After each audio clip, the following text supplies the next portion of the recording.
Hey guys, how's it going? So today I wanted to start doing some winter sowing.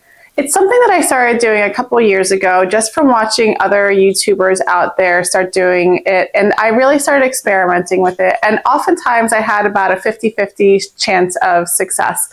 And I think I really kind of have understood where I went wrong. And so today I want to share with you guys some of the places I went wrong, some of the things that I didn't think through, and some of the things that I'm doing this year to help improve my success rate. And hopefully it's going to be a lot better. So first, let's start off with what winter sowing is. So winter sowing is basically where you just sow your seeds into some sort of a plastic container. Oftentimes you will see them use like a milk jug or a really large water bottle that acts as a greenhouse, and you sow your seeds in there like you would indoors. So by moistening the soil and by reading the seed packet in terms of whether it needs light to germinate or not. And then you would stick it outside and forget about it until the spring. And the premise of that is that the nature is going to kind of run its course, and that seed will germinate when it's ready to germinate. Now, the first place that I went wrong is initially I heard mistakenly that you can do this with any seed. And I still hear people say that. And it may be true, but I haven't had success with every single thing. I have found that anything that needs heat to germinate, or anything that is a truly warm weather plant, does not do well for me. So think of things like tomatoes, peppers, zinnias, or any sort of heat-loving annual. I have not found any success, or very, very limited success, with winter sowing. Where it does work well is any type of seed that needs some sort of a cold stratification, any sort of perennial or biennial or hardy annuals. So I'll put a list in the description box below in terms of a lot of the seeds out there that are like that. But if you have something that you're not sure of, the easiest way to check also is just to Google it. A lot of times a seed packet will give you information, but seed packets are written so differently oftentimes that it may have it on there, it may not have it on there. So I want to give you an example. So today I'm going to be sowing Primrose, Larkspur, Bupleurum, yarrow, and love in a mist. Now, if I read these seed packets, they are by two different companies. One is Baker's Creek, one is Johnny Seed. So on the Primrose, it'll actually tell you cold stratified 2 to 4 weeks. That right there tells me it needs temperatures of 40 degrees or below for at least 2 to 4 weeks for the seed to actually germinate. So there it tells you front and center. You don't have any questions in terms of when. You don't need to use a lot of reasoning. It tells you in black and white that it needs it. Now, if you don't want to do winter sowing and it needs cold stratification, another thing that you can do is just stick the seeds in the refrigerator for 2 to 4 weeks, and that works just as well. You just have to remember to take them out of the refrigerator. So winter sowing does help kind of remove that step in the process. Now, your Larkspur on the Johnny Seed, it tells you chill seeds for at least 7 days to improve germination. So that tells you the same thing just as the Baker's Creek did. But if you move over to the Bupleurum, it tells you sow into cool soil for best results. So that to me kind of signals, okay, it doesn't necessarily need cold stratification, but it probably needs a little bit of cool time outside. So if I do winter sowing, this would be probably a good candidate for something like that. Love in a mist, it tells me sow in a place late fall, winter, or early spring. So this to me says, regardless of what time you sow it outside, it will actually germinate and it'll be just fine. Again, to me, that reads as this would be a good candidate for winter sowing. Something like your pepper, which we already have discussed, we know that it's not a good candidate. It will tell you heat mat helps to warm the soil and speed germination. Well, if it needs a heat mat, I know right off the bat, it's not going to work well for winter sowing.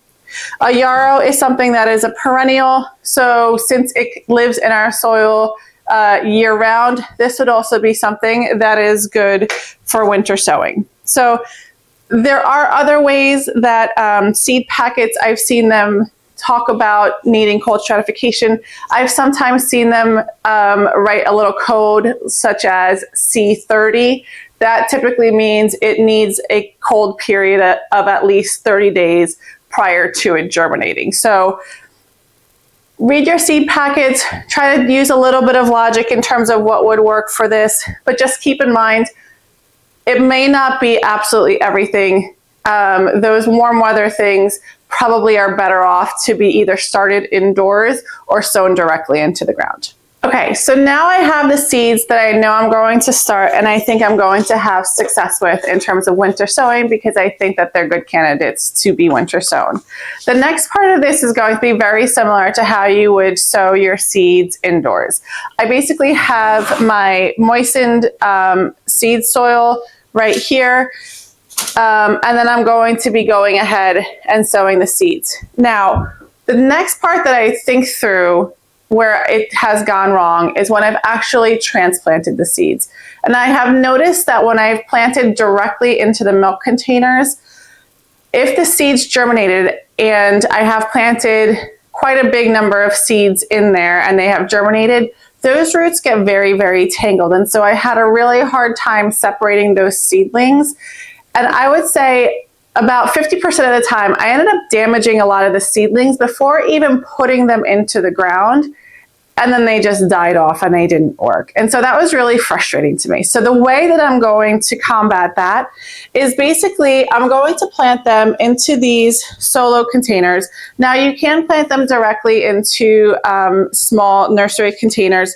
I have a ton of those. I just didn't feel like going outside in 7-degree weather into my shed this morning. So I actually just went into my pantry and found some solo cups. I made some holes at the bottom so that there's drainage. And then I put blue painter's tape around it, which I'm going to label with what seeds I'm going to be putting them in.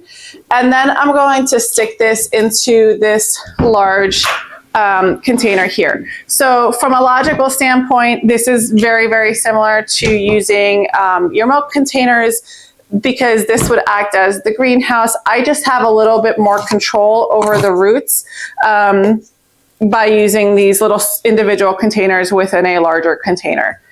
At least that's what I'm thinking. The other thing that I like about this too is in the springtime, the moisture tends to get very inconsistent here where I live in northern New Jersey. And seedlings absolutely need that consistent moisture so that they don't die off. It is a little bit hard to water in milk containers because you have to top water because the only hole that you have is through that top lid. And a lot of times I cause damage to the seedlings by doing that. I figured this way I can just lift the container, water what I need to, or bottom water however I need to, and then pop the lid back on and we're good to go and we can move on. The last thing that I thought about too is typically your seedlings do start needing some fertilization once they've reached maybe 2 to 3 true leaves. True leaves are your first set of leaves. So the first set of leaves that, that sprouts after germination are not true leaves. After those leaves die off, then your first set of true leaves actually come out. You need to start fertilizing your seedlings typically once 2 or 3 sets of those true leaves come out. And again, it just goes back to I was having a hard time fertilizing with, through the lid of that milk container because I'd be top watering it and it would kind of create a mess. I'm thinking that it could be a little bit easier by using it this way. So now without further ado, I'm just going to go ahead and start filling the solo cups with my pre-moistened soil, and then I'm going to start sowing the seeds.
right, guys, I am putting a lid on the box. I still have some room to put some more, which is good because I'm actually supposed to be getting some more seeds in this week that I'm going to be winter sowing. I believe some poppies are coming in and things like that. So I'm probably going to add those to here. And now all I'm going to do is I'm going to go stick it outside in the snow and let nature take its course, and we'll check back in on it sometime in late February, early March to see how it's doing. So I hope this clarified some questions that you guys may have had, because I know, like I said, it was very frustrating for me the first few years in terms of doing it, some experimenting that I did, and I'm hoping that some of these things will help my success rate going forward into the spring. If you like this sort of content, please remember to like and subscribe, hit that notify button. I do upload every Monday, Wednesday, and Friday, and I will see you guys in the next one. Bye.